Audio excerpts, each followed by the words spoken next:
ಈ ಥರ ಬಿಸಿ ಬಿಸಿ ಅನ್ನಕ್ಕೆ ಈ ಥರ ಗೊಜ್ಜಾಕೊಂಡು ತಿಂತಾ ಇದ್ರೆ ಆಹಾ! ಬೆಂಗಳೂರು ಸ್ಟೈಲಲ್ಲಿ ಚಿತ್ರಾನ್ನ ತಿನ್ನೋದೇ ಒಂದು ಅದೃಷ್ಟ. ಬೆಂಗಳೂರು ಹೋಟೆಲ್ ಸ್ಟೈಲಲ್ಲಿ ಚಿತ್ರಾನ್ನ ಹೇಗೆ ಮಾಡೋದು ಅಂತ ನೋಡ್ಕೊಳ್ಳೋಣ. ತುಂಬ ಸುಲಭವಾಗಿರುತ್ತೆ.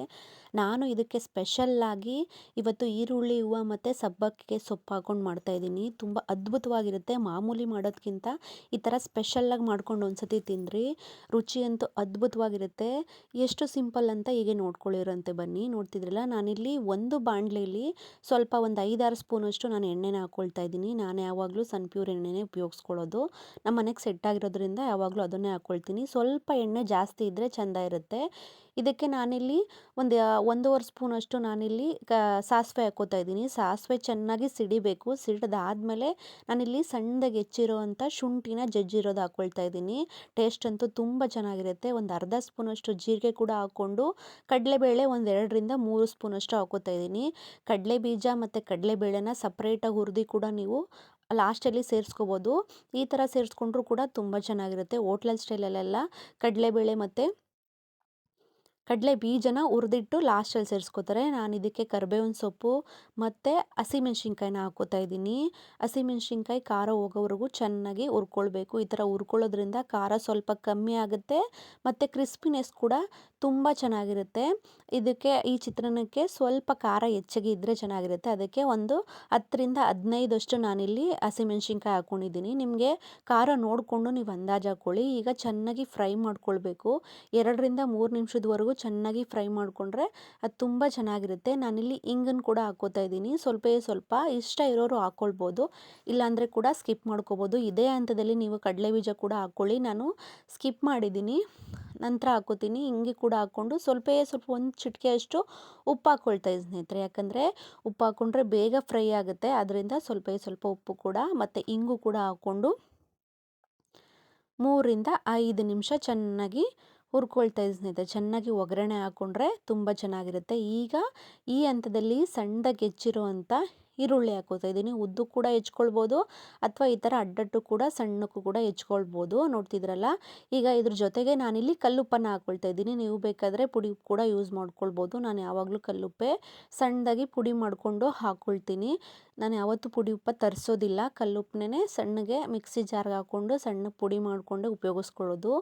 ಯಾಕೆ ಡೈರೆಕ್ಟಾಗಿ ನಾನು ಕಲ್ಲುಪ್ಪು ಹಾಕ್ತಾಯಿದ್ದೀನಿ ಅಂದರೆ ಈರುಳ್ಳಿ ಬೇಗ ಫ್ರೈ ಆಗುತ್ತೆ. ಟೊಮೊಟೊ ಆಗಲಿ ಈರುಳ್ಳಿ ಆಗಲಿ ನೀವು ಸ್ವಲ್ಪ ಒಂದು ಪಿಂಚಷ್ಟು ಉಪ್ಪು ಹಾಕ್ಕೊಂಡು ನೀವು ಫ್ರೈ ಮಾಡ್ಕೊಬಿಟ್ರೆ 10 ನಿಮಿಷ ಇರೋದು 5 ನಿಮಿಷಕ್ಕೆ ಬೇಗ ಕುಕ್ ಆಗುತ್ತೆ. 5 ನಿಮಿಷ ಇರೋದು 2 ನಿಮಿಷಕ್ಕೆ ಕುಕ್ ಆಗಿಬಿಡುತ್ತೆ. ಅದರಿಂದ ಸಣ್ಣ ಟಿಪ್ಸ ಆ್ಯಡ್ ಮಾಡ್ಕೊಳ್ಬೋದು. ನೋಡ್ತಿದ್ರಲ್ಲ, ಈಗ ಈರುಳ್ಳಿ ಎಲ್ಲ ಚೆನ್ನಾಗಿ ಬೆಂದಿದೆ ಒಂದು ಅರ್ಧ ಭಾಗ. ಈಗ ನಾನು ಕಡಲೆ ಬೀಜನ ಹಾಕ್ಕೊಳ್ತಾ ಇದ್ದೀನಿ. ಒಗ್ಗರಣೆಗೆ ಹಾಕ್ಕೋಬೇಕಾಗಿತ್ತು, ಸ್ವಲ್ಪ ಲೇಟ್ ಆದ್ದರಿಂದ ನಾನಿಲ್ಲಿ ಎಣ್ಣೆ ಮಧ್ಯಕ್ಕೆ ಮಾಡಿಕೊಂಡು ಹುರ್ಕೊಳ್ತಾ ಇದ್ದೀನಿ. ಈಗ ಕೂಡ ಮಾಡ್ಕೊಳ್ಬೋದು, ಇಲ್ಲ ನಾನು ಆಗಲೇ ಹೇಳ್ದಂಗೆ ಕಡಲೆ ಬೀಜ ಮತ್ತು ಕಡಲೆಬೇಳೆನ ಸಪ್ರೇಟಾಗಿ ಒಗ್ಗರಣೆ ಮಾಡಿಕೊಂಡು ಲಾಸ್ಟಲ್ಲಿ ಚಿತ್ರಾನ್ನ ಕಲಿಸ್ಬೇಕಾದ್ರೆ ಯೂಸ್ ಮಾಡ್ಕೊಳ್ಬೋದು ಸ್ನೇಹಿತರೆ. ನೋಡ್ತಿದ್ರಲ್ಲ, ಈಗ ಎಲ್ಲನೂ ಒಂದು 3 ನಿಮಿಷ ಸಾಕು ಚೆನ್ನಾಗಿ ಹುರ್ಕೊಳ್ಳೋಣ ಸ್ನೇಹಿತರೆ. ಇದಕ್ಕೆ ಮೇನ್ ಇಂಗ್ರೀಡಿಯೆಂಟ್ಸ್ ಆಗಿ ನಾನಿಲ್ಲಿ ಸಬ್ಬಕ್ಕಿಗೆ ಸೊಪ್ಪು ಹಾಕ್ಕೊಳ್ತಾ ಇದ್ದೀನಿ. ಸಬ್ಬಸಿಗೆ ಸೊಪ್ಪು ಫ್ಲೇವರು ಕೆಲವೊಬ್ರಿಗಂತೂ ತುಂಬ ಇಷ್ಟ ಆಗುತ್ತೆ. ಅದರಲ್ಲಿ ಬೆಳೆದಿರೋ ಸೊಪ್ಪಲ್ಲಿ ಮಾಡಿದ್ರಂತೂ ಇನ್ನು ಅದ್ಭುತವಾದ ಟೇಸ್ಟ್ ಬರುತ್ತೆ. ಈಗ ಒಂದೇ ಒಂದು ಟೊಮೊಟೊ ಹಣ್ಣು ಹಾಕ್ಕೋತಾ ಇದ್ದೀನಿ. ಸ್ವಲ್ಪ ಹುಳಿ ಅಂಶ ಕೂಡ ಇರಬೇಕು ಮತ್ತು ಕನ್ಸಿಸ್ಟೆನ್ಸಿ ಕೂಡ ಜಾಸ್ತಿ ಆಗುತ್ತೆ, ಹೊಂದ್ಕೊಳ್ಳುತ್ತೆ ಇದು ಚಿತ್ರಾನ್ನ ಗೊಜ್ಜಿಗೆ. ಅದರಿಂದ ಒಂದು ಆಪಲ್ ಟೊಮೊಟೊ ಹಾಕ್ಕೊಳ್ತಾ ಇದ್ದೀನಿ. ಹುಳಿ ಟೊಮೊಟೊ ಬೇಡ, ಆಪಲ್ ಟೊಮೊಟೊ ಇದ್ದರೆ ಚೆನ್ನಾಗಿ. ಉಪ್ಪು ಹಾಕಿರೋದ್ರಿಂದ ಎಲ್ಲ ನೋಡ್ಕೊಳ್ಳೋಣ. ನೋಡಿ, ಈಗ ಮೇಯ್ನ್ ಇಂಗ್ರೀಡಿಯೆಂಟ್ಸ್ ಆಗಿ ನಾನಿಲ್ಲಿ ಸಬ್ಬಕ್ಕಿ ಸೊಪ್ಪು ಹಾಕೋತಾ ಇದ್ದೀನಿ. ಸಬ್ಬಕ್ಕಿ ಸೊಪ್ಪು ಬೆಳೆದಿರೋದ್ರಿಂದ ತುಂಬ ಟೇಸ್ಟ್ ಅಂತೂ ತುಂಬ ಚೆನ್ನಾಗಿತ್ತು. ಕಡ್ಡಿ ಬೇಡ, ಸಣ್ಣ ಸೊಪ್ಪನ್ನು ಚೆನ್ನಾಗಿ ತೊಳ್ಕೊಂಡು ಹೆಚ್ಕೊಂಡು ಹಾಕ್ಕೊಳ್ತಾ ಇದ್ದೀನಿ. ನೋಡಿ, ಈಗ ಎಲ್ಲನೂ ಮಿಕ್ಸ್ ಮಾಡ್ಕೊಳ್ಳೋಣ. ಅದು ತುಂಬ ಜಾಸ್ತಿ ಥರ ಕಾಣುತ್ತೆ, ಬೆಂದಾದಮೇಲೆ ಸ್ವಲ್ಪ ಚಿಕ್ಕದಾಗ್ಬಿಡುತ್ತೆ ಸ್ನೇಹಿತರೆ. ನೋಡ್ತಿದ್ರಲ್ಲ, ಹುರಿಬೇಕು ಚೆನ್ನಾಗಿ. ಅದು ಹಸಿ ವಾಸನೆ ಹೋಗೋವರೆಗೂ ನಾವು ಇದನ್ನು ಚೆನ್ನಾಗಿ ಹುರ್ಕೊಳ್ಳೋಣ ಸ್ನೇಹಿತರೆ. ನೋಡ್ತಿದ್ರಲ್ಲ, ನಿಧಾನ ಉರಿಯಲ್ಲಿ, ಮೀಡಿಯಮ್ ಉರಿಯಲ್ಲಿ ಸೀದೋಗ್ಬಿಡುತ್ತೆ. ಎಣ್ಣೆ ಇಷ್ಟು ಸಾಕು ಅನಿಸುತ್ತೆ. ನಿಮಗೆ ಬೇಕು ಅಂದರೆ ಚಿತ್ರಾನ್ನ ಗೊಜ್ಜಿಗೆ ಸ್ವಲ್ಪ ಜಾಸ್ತಿನೇ ಎಣ್ಣೆ ಇದ್ದರೆ ಚೆಂದ, ಬೇಕಾದರೆ ಹಾಕ್ಕೊಳ್ಬೋದು. ನನಗೆ ಇಷ್ಟು ಸಾಕು.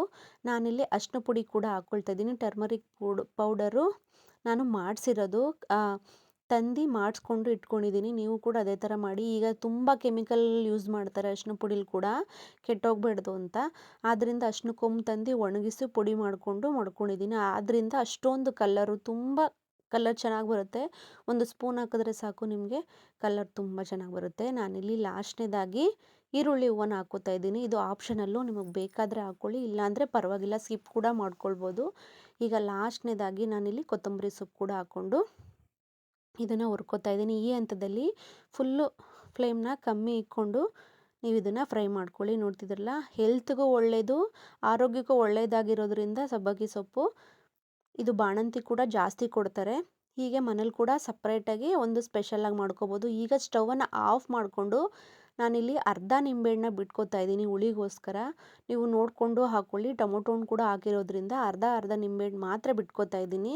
ಫ್ಲೇಮ್ ಆಫ್ ಮಾಡಿ ನಾನು ಇದನ್ನು ಹುಳಿ ಬಿಟ್ಕೊಂಡು ಈಗ ಬಿಸಿ ಬಿಸಿ ಅನ್ನಕ್ಕೆ ಕಲಿಸ್ಕೋತಾ ಇದ್ದೀನಿ. ಇದಕ್ಕೊಂದೇ ಒಂದು ಬೋಂಡ ಅಥವಾ ಬಜ್ಜಿನೋ ಅಥವಾ ವಡೆನೋ ಇಟ್ಕೊಂಡು ಈ ಬಿಸಿ ಅನ್ನಕ್ಕೆ ಈ ಥರ ಕಲಿಸ್ಕೊಂಡು ತಿಂತಾಯಿದ್ರೆ ಆಹಾ ಸ್ವರ್ಗ. ಕೆಲವೊಂದು ಟೈಮು ಚಿತ್ರಾನ್ನ ಮೇಲೆ ತುಂಬ ಲವ್ ಆಗಿಬಿಡುತ್ತೆ.